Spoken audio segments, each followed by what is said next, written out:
오늘 우리에게 주시는 하나님 아버지의 말씀은 사사기 16장 4절에서 22절까지인데 제가 18절에서 22절까지 봉독해 드리겠습니다. 들릴라가 삼손이 진심을 다 알려주므로 사람을 보내어 블레셋 사람들의 방백들을 불러 이르되 삼손이 내게 진심을 알려주었으니 이제 한 번만 올라오라 하니 블레셋 방백들이 손에 은을 가지고 그 여인에게로 올라오니라. 들릴라가 삼손에게 자기 무릎을 베고 자게 하고 사람을 불러 그의 머리털 7가닥을 밀고 괴롭게 하여 본즉 그의 힘이 없어졌더라. 들릴라가 이르되 삼손이여 블레셋 사람이 당신에게 들이닥쳤느니라 하니 삼손이 잠을 깨어 이르기를 내가 전과 같이 나가서 몸을 떨치리라 하였으나 여호와께서 이미 자기를 떠난 줄을 깨닫지 못하였더라. 블레셋 사람들이 그를 붙잡아 그의 눈을 빼고 끌고 가사에 내려가 놋줄로 매고 그에게 옥에서 맷돌을 돌리게 하였더라. 그의 머리털이 밀린 후에 다시 자라기 시작하니라. 아멘. 지금 우리는 계속해서 이제 사사기 말씀을 나누고 있는데요. 사사기에 이제 12명의 사사들이 등장하는데 그 중에 이제 마지막 사사입니다. 사사기에 등장하는 이제 마지막 사사인데 하나님으로부터 엄청난 은사를 받았지요. 근데 그것을 그는 귀하게 여기지 못했다는 거예요.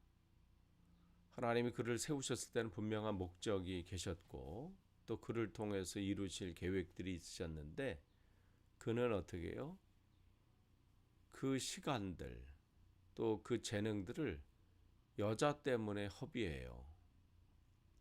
14장 사역을 시작하면서부터 이제 딥나 여인이 눈에 들어오죠. 그래서 14장을 그렇게 시작을 해요.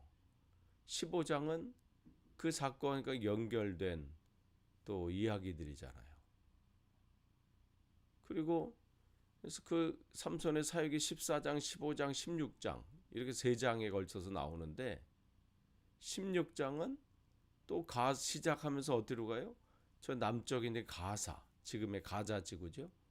거기에 기생과 불륜을 저지르죠.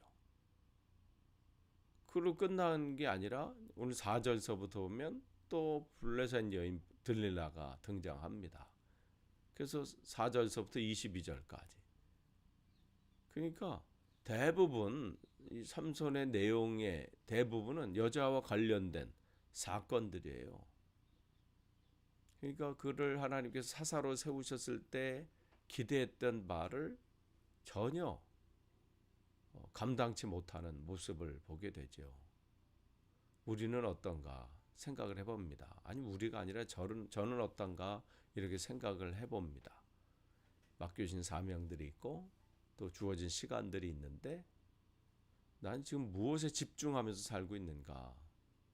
많은 시간에 지금 무엇 때문에 지금 이 시간들을 보내고 있는가 점검하게 됩니다. 그런데 그는 이 문제 때문에 계속해서 넘어져요. 아니 그에게 약점이 이 여자의 문제죠. 사람마다 약점이 있어요. 그런데 하나님은 하나님의 은혜로 다스리기를 원하시죠.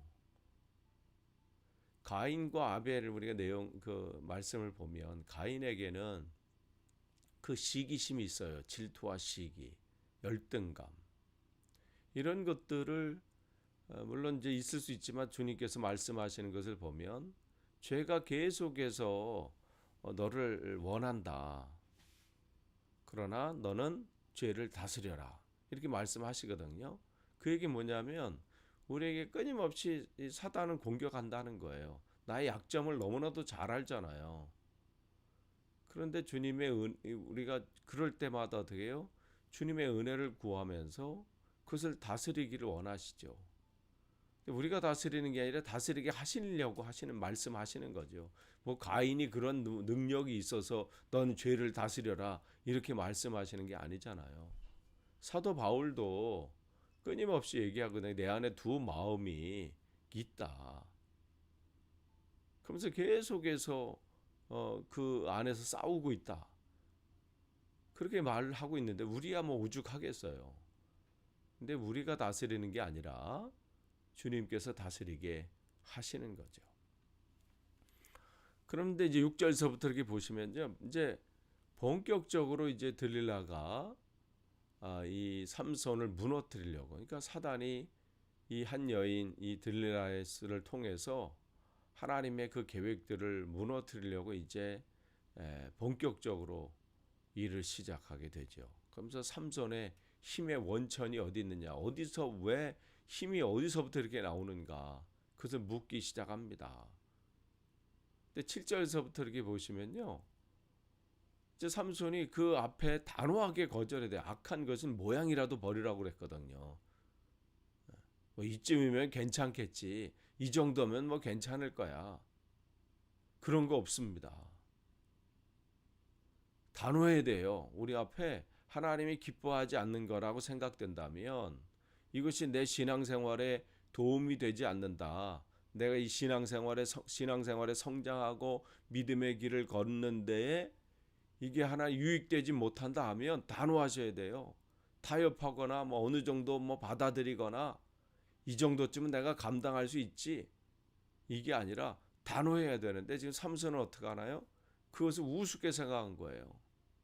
그러면서 뭐 농담 삼아 그냥 어떻게 거짓말까지 이제 등장하게 되는 거예요.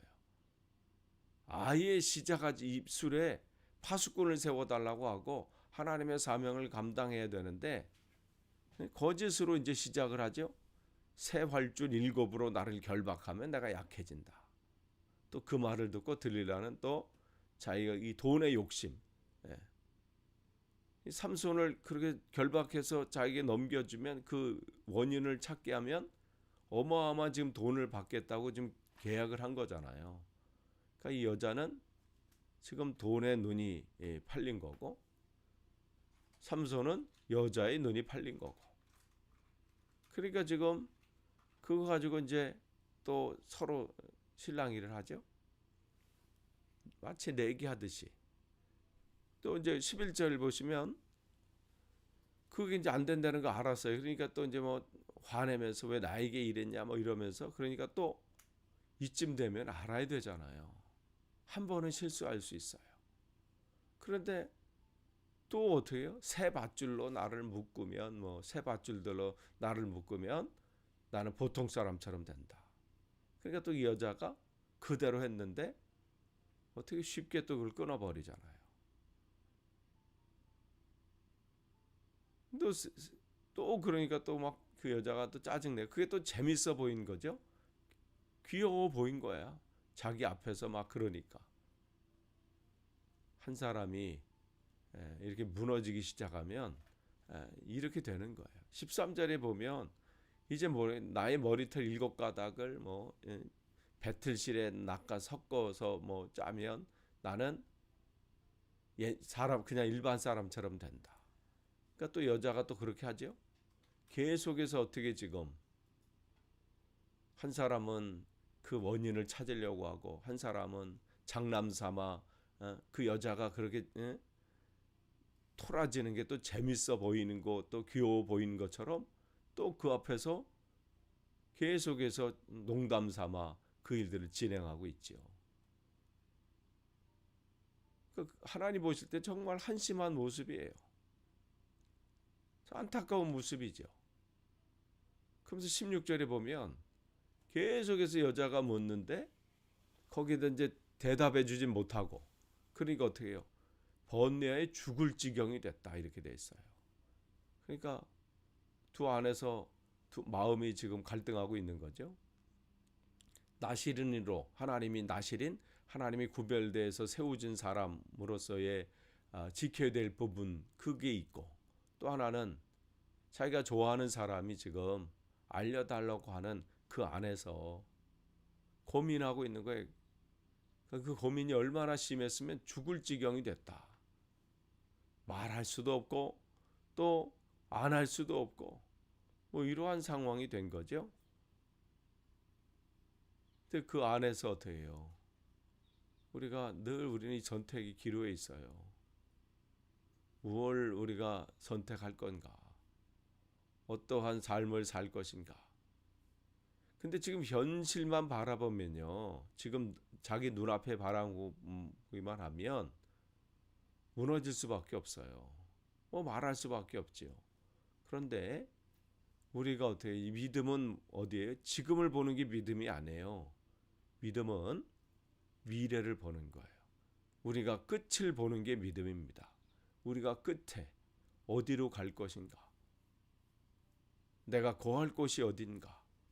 내가 마지막 우리가 부를 새노래 그 부를 장소가 어딘가? 그곳이 어딘가? 그것을 바라보는 것이죠. 그런데 삼손은 어떻게 해요? 지금을 바라봤어요. 지금 자기의 좋은 거, 자기를 지금 즐겁게 해주는 거. 그러니까 17절에 어떻게 해요? 이야기하는 거예요. 원래는 이렇다. 내가 원래 나시린인데 머리를 깎으면 안 되는데 머리를 내가 깎이면 내 힘이 빠진다. 그냥 그대로 자기가 무엇 때문에 이곳에 있고 하나님이 그 힘을 왜 주셨는지, 무엇 때문에 내가 지금 살아가야 되는지, 내가 오늘 하나님이 오늘도 나에게 생명을 주신 이유가 뭔지 전혀 관심이 없죠. 그냥 자기가 즐거운 대로, 오늘 기쁜 대로 그렇게 살아가는 겁니다. 그러니까 이제 드릴라가 이제 그를 그야말로 구워 삶아서 이젠 요리까지 하는 거죠. 결국은 어떻게 머리가 깎이게 되고 초라한 인생이 돼버리잖아요. 21절에 어떻게 되나요? 20절에 보면 몸부림치지만 어떻게 해요? 이미 늦은 거죠. 하나님의 영이 이미 자기에게서 떠난 것을 알지 못하는 거예요. 이보다 비참한 게 어딨나요? 사명 감당하려고 하는데 어떻게 이제는 힘이 없는 거야. 여러분, 우리에게 이러한 때가 와서는 안 됩니다. 우리에게 아직 기회가 있을 때 사명 감당하는 거예요. 지금 하는 거예요, 지금. 근데 늘 이 하나님의 영이 자기와 함께 있을 거라고 착각한 거죠. 온전히 감당할 때 하나님 힘을 주시는 거예요. 내가 무슨 목사니까 장로니까 권사니까 하나님이 나에게 늘 힘을 주시겠지. 천만의 말씀이죠. 그가 이제 시작하는 신앙생활 시작하는 사람일지라도 하나님 앞에 올곧게 서서 그 일들을 감당하려고 애쓸 때 하나님은 그에게 힘으로 더해 주는 거예요. 감당할 수 있는 여건과 환경을 열어 주시죠. 근데 지금 삼손은 그렇지 못한 거예요. 그러면서 21절에 보면 그의 눈을 붙잡죠. 눈을 빼죠. 이제 뭐 그야말로 비참해지고 초라해진 거죠. 가사에 내려가 노줄로 매고 그 여자와 즐겁게 놀던 그 가사 지역 아니에요? 그 가사.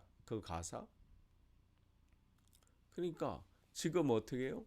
거기서 맷돌을 돌리는 하나님이 주신 힘이 여기에 이 이방 나라에 가서 맷돌 돌리는 것이 그의 지금 할 수 있는 것의 전부인 거예요. 이렇게 초라해지게 되는 겁니다. 이 시대에 하나님의 사람들이 교회가 온전히 사명을 감당치 못하면요, 세상이 조롱거리가 되고 또한 세상의 일에 자기 의지와 상관없이 그 일을 하고 있는 거예요. 왜 이렇게 됐습니까? 삼손은 하나님이 주신 그 은혜를 우습게 여겼어요. 망하는 사람의 특징은 바로 여기에 있습니다. 하나님의 말씀을 우습게 여긴다는 거예요. 이 시대의 사람들이 교회를 조롱하고 그리스도인들을 조롱하는 것은 교회가 하나님이 힘이 없어서가 아니라 그리스도인들 온전히 서지 못해서 그런 것인지를 한번 점검해 볼 필요가 있습니다. 뭐 다른 사람 볼 거 없어요. 나는 지금 어떠한가? 나는 지금 하나님의 말씀을 어떻게 바라보고 있는가? 우습게 여기는 것은 아닌가? 하나님이 계속해서 오늘도 내게 말씀을 주시는데 그 말씀을 나는 지금 어떻게 생각하고 있는가? 잠언 29장 1절에 보면 이런 말씀이 있습니다. 자주 책망을 받으면서도 목이 곧은 사람은 갑자기 패망을 당하고 피하지 못하리라. 이 말씀은 뭐예요? 계속해서 하나님께서 말씀해 주시는데 책망하시는데 너 그렇게 하면 안 된다. 그렇게 해서는 안 된다. 계속해서 오늘도 환경을 통해서 말씀해 주시고 어떤 사건을 통해서 말씀해 주시고 성도 간의 교제 또 성도들을 통해서 말씀해 주시고 성경을 통해서 말씀해 주시고 기도할 때도 말씀해 주시고 계속해서 이 방법으로 저 방법으로 계속 말씀하시는데도 우리가 그것을 내 이 고집 때문에 내 감정 때문에 내 자존심 때문에 그것을 듣지 않으면 갑자기 망한다는 거예요. 지금 삼손이 그랬습니다. 하나님의 영이 그에게 사건이 일어날 때마다 다시 그에게 하나님의 영이 임해서 깨닫게 해주시는 거거든요. 너 가는 길이 그 길이 아니다. 너는 거기서 지금 그 해야 될 일이 그것이 아니다. 계속해서 이렇게 말씀하시고 저렇게 말씀해 주시는데도 그는 자기 기분 좋은 대로 자기 지금 말초 신경이 이 자기를 흥분시키는 그대로 자기 기분대로 그 길을 걸어갔고 그 일들을 했을 때 어떻게 해요? 지금 망해버린 거죠. 하나님의 이름이 초라하게 돼버린 거예요. 오늘 우리의 삶을 되돌아보길 원합니다. 나는 지금 어떠한지, 나에게 맡겨주신 하나님이 재능이 있어요, 은사가 있어요. 그 모든 지난번에 말씀드린 것처럼 그 은사는 너무나도 다양해요. 크고 작은 건 없습니다. 그것을 내가 지금 어떻게 사용하고 있는지, 귀하게 여기고 있는지 되돌아보면서 오늘도 주님 앞에 바로 온전히 서는 복된 하루 되시기를 간절히 축원합니다. 기도하겠습니다. 하나님 감사합니다. 오늘 귀한 하루 주시고 또 함께 말씀을 나누게 하시니 감사합니다. 우리에게 맡겨주신 은사들이 있습니다. 은혜가 있습니다. 재능들이 있습니다. 하나님을 위해서만 온전히 쓰여지기를 원하고 오늘 주어진 시간도 귀하게 사용하는 하루하루 삶이 되게 없어서 예수님의 이름으로 기도합니다. 아멘.